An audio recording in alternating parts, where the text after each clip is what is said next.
олон улсын гэмт хэрэгтэн шүүхэн өвн мэдүүлэг өгөхөд 48 цагийн зав сан гэдгийг анхаараарай. Мэдээлэгчийн талаар юм ол сонсов. Охин чинь их том болсон байна лээ. Чи ойлгож байна уу?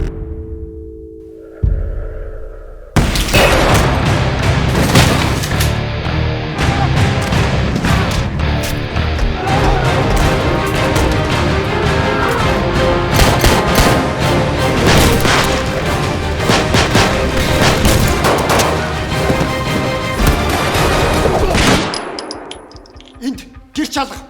Төвчээртэй хүлээ. Go back to your America.